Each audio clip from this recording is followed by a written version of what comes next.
Good morning, everybody, and welcome to 3R's Assembly. Now, grown-ups at home, I don't know about you, but it's really difficult to get the children to explain what they've been learning about in school. And as a teacher, I know that the best way for children to learn is to actually teach somebody else. So that's what we're going to do for you this morning. Now, 3R have been working really hard on their assembly, and I am so proud of everything they have done. And I really hope you enjoy it too. Let there be light. Fire is a source of light. Electric bulbs are a source of light. And the sun is a source of light. Now that's better, isn't it? We can all see what we're doing. Welcome to our assembly, which is all about, yes, you've guessed it, light. As you've just seen, light can come from various sources. A source of light is something that gives out or generates light. Since the dawn of time, the sun has been the Earth's major source of light. Although it was approximately 150 million kilometres away, its light has helped the Earth to evolve and sustain many living organisms. Only very recently have humans introduced other sources of light to the planet. First, fire, which was only really used for warmth and cooking. Then electric bulbs, which allowed our waking hours to go way past the sunset. So what's so great about light? Let's look at a few examples of how it brightens up our lives.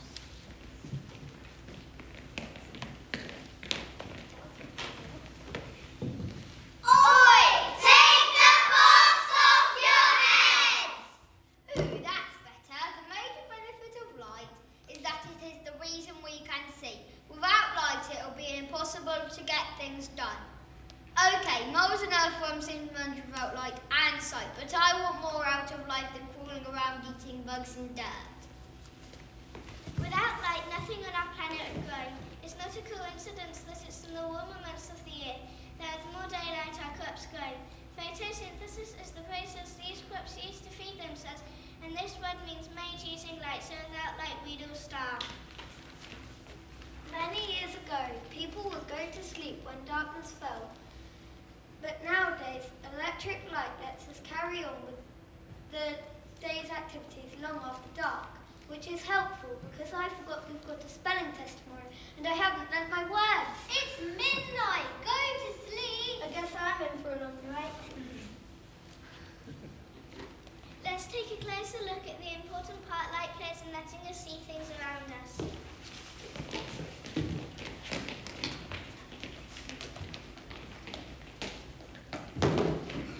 Our eyes are obviously the part of our body which see objects, but it's not the objects themselves that go into our eyes. That would be pretty painful. It's all to do with the movement of light. Firstly, a source such as the sun gives out rays of light. These rays of light travel in perfectly straight lines in all directions and incredibly fast, around 300 kilometers per second. Wow! These rays then hit any and every object that can be reached in a straight line. In this case, a house. They then bounce off the object and carry on travelling in straight lines. If a person is facing the object, some of the light rays will travel into their eyes if they are open. The light rays travel into the eye through a hole called the pupil. The lens then fixes them, and a perfect image of what we are looking at is projected onto the retina at the back of the eye, which is a bit like a movie screen. Information about this image travels down the optic nerve to the brain, which makes sense of the object we're looking at. That's why it's impossible to see in total darkness. Unless light is bouncing off objects into our eyes, we don't know where things are.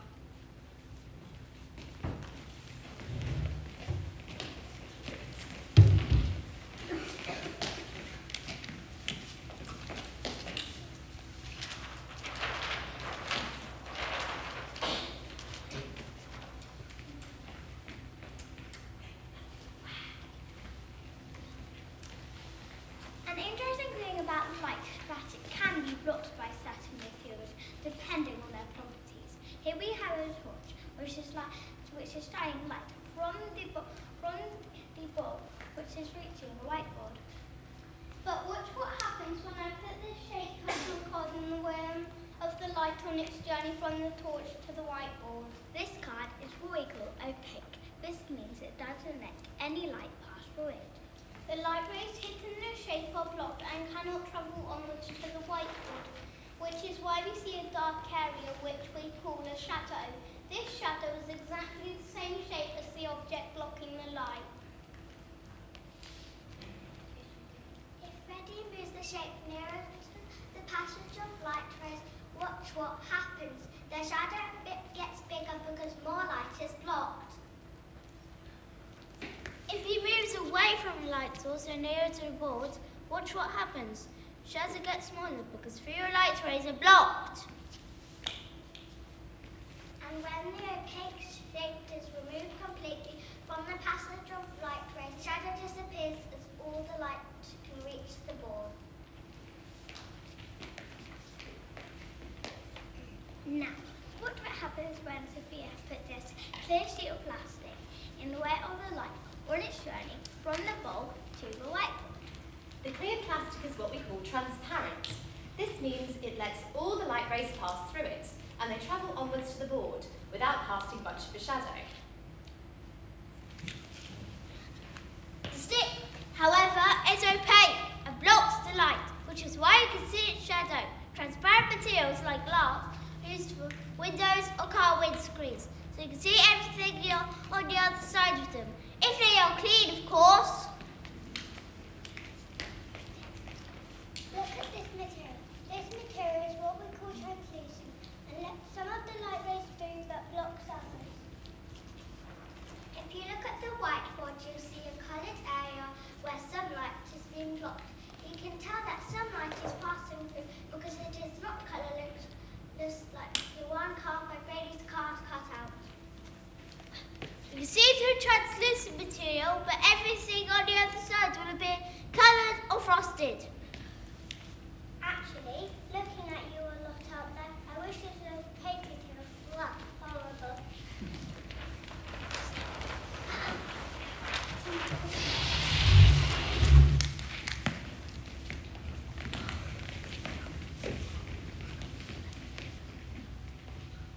So for parents at home, now you know a little bit about what we've been learning in science this term. Light has also been a theme in our RRS lessons with Mr. Avenel. The religious festival of Diwali, celebrated at this time of year by Hindus and Sikhs around the world, has light as its central theme. Indeed, it is referred to as the Festival of Lights. The lighting of lamps, or divas, symbolises the hope and happiness of new beginnings. A main feature of Diwali is the story of Prince Rama and his beautiful wife Sita. This story is told in the book called Ramayana. We would like to tell you this story. We made our own version of Rama and Sita using shadow puppets. This was quite challenging because it was hard to get them the right shape and put them in the right place. However, we're really proud of our finished video. We hope you enjoy it.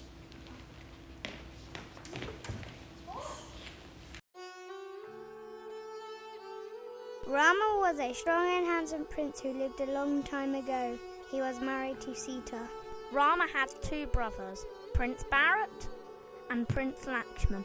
Their father and mother, the king and queen, were elderly, and the day soon came when they needed to discuss the future of the kingdom. The king chose Rama to take the throne after he died, but the queen, who did not like Rama, had other ideas. She persuaded her husband to give the throne to her favourite son, Bharat, and to banish Rama and Sita to the forest for 14 years. So Rama and Sita and Lakshman left the palace to live in the forest. After some time, the king sadly died, and it was Bharat's time to take the throne.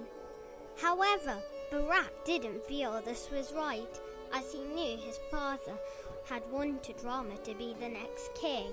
Bharat left to search for his brother in the forest so he could bring him home. Meanwhile, in the forest, an evil 10-headed demon named Ravan was secretly watching Sita. He wanted her for his own wife and was waiting for a chance to take her.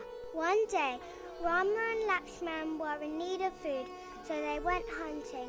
Ravan saw his chance and approached Sita. He asked her to come and live with him as his wife, but Sita, of course, refused. Ravana captured Sita and took her screaming and kicking to his faraway island, where he kept her prisoner. When Rama and Lakshman returned from hunting, they found Sita gone. They sensed that all was not well, so they set off to find her. As the two searched for Sita, the Monkey King Hanuman, who had seen Ravana take her to his island, told Rama of the fate of his beautiful wife. Hanuman led Rama and Lakshman to Ravana's island in search of Sita. When they arrived, Rama challenged the demon. A ferocious battle followed. Rama, Lakshman and Hanuman fought like heroes until Ravana was eventually slain.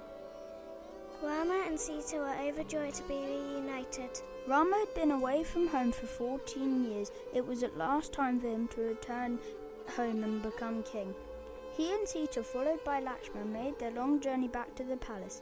As they approached, the people held lanterns so the new king and queen could find their way. Rama and Sita ruled over a happy and prosperous kingdom, and from that day until now, their return has been celebrated each year with the lighting of lanterns in the festival we call Diwali.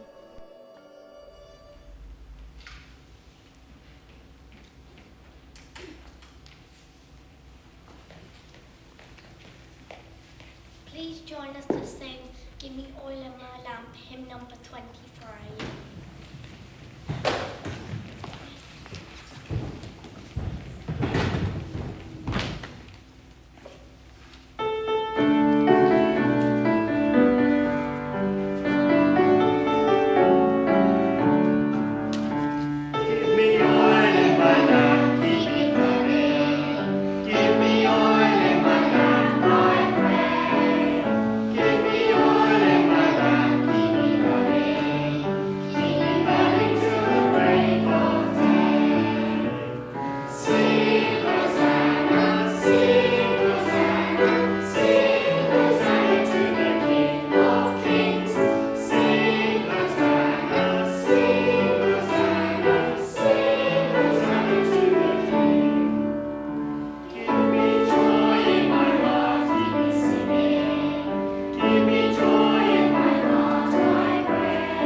those whose lives are darker and colder than ours. Amen. Amen. Well, everyone, didn't we enjoy hearing all about what 3R have been learning in science? You brilliantly explained light to us, and we also loved that puppet show of Rama and Sita explaining the Diwali festival celebrated last weekend. And I think for all of us in here, and hopefully parents at home, we've enjoyed it so much, we'd like to give you a big round of applause. Well done.